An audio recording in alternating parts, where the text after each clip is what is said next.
Hello everyone and welcome to our research study presentation. The topic we explored focused on effective communication strategies used for increasing giving back habits among cross-generational alumni of private colleges and universities.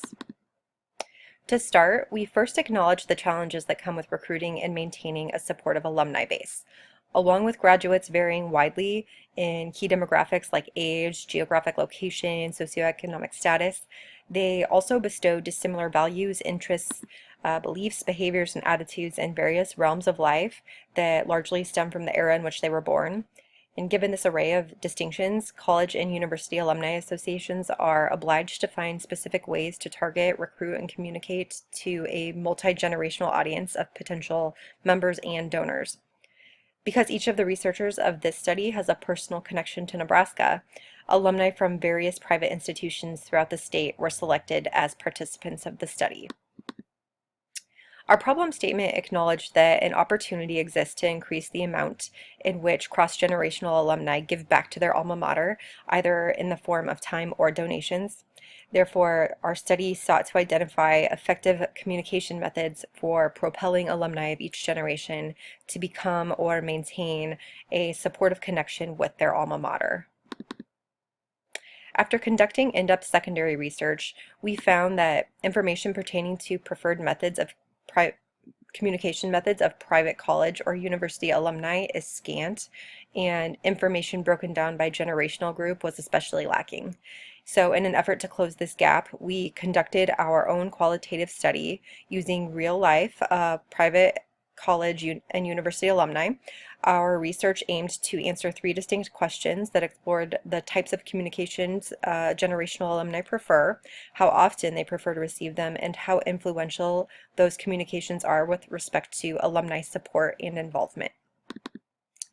Our hope was that the answers to our research questions would provide the evidence needed to identify what the most effective communication methods are for increasing and maintaining the involvement of alumni and how those methods differ across generations. For your knowledge, here's a breakdown of the age ranges for each generation. In our secondary research, we explored three key areas pertaining to effective college and university alumni outreach methods: the current strategies used to connect with alumni, the preferred modes of communication across generations, and the generational differences in alumni engagement.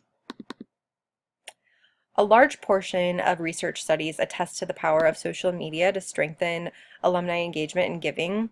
According to one major annual study that surveyed nearly 1,700 colleges and universities, 47% are currently using social media to raise money, and 43% of those institutions have raised more than $10,000. Along with the successful outcomes, a major perk of social networks is their cost effectiveness and immediacy to reach target segments. Many alumni, namely young alumni, already have a strong online presence of their own, which opens up an opportunity for them to serve as sharers of news for their alma mater. Studies also show that some colleges and universities have taken it upon themselves to construct their own private online alumni networking sites to give them access to certain data and contact information an existing social networking site may not provide. Email is also still viewed as an inexpensive, quick way for colleges and universities to stay in front of alumni. One study found that 46% of institutions consider email more effective than certain social media channels. Research also indicated that traditional offline outreach strategies are also still effective. One study that surveyed 1,100 college grads found that 57% prefer direct mail compared to 31% who selected email. Overall, secondary research showed that older alumni still prefer to be reached by more traditional forms of communication, so email, telephone, and direct mailers. And millennials prefer more digital forms of communication, such as websites, email, and social networking sites. Research also revealed that millennials are passionate about being a part of something bigger that can impact others. However, they do expect credit for their actions and participation. In reviewing generational differences in donation behaviors, one major study found the silent generation to be 29% more likely to give than baby boomers and 38% more likely than Generation X. Numbers weren't calculated at the time of the study for millennials, but it was noted that this generation is more likely to donate in the form of time instead of monetarily.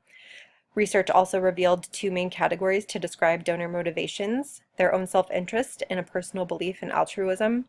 Significant factors in alumni giving habits included how immersed alumni were in school-related activities when they attended the institution, and whether or not they felt their educational experience prepared them for the real world.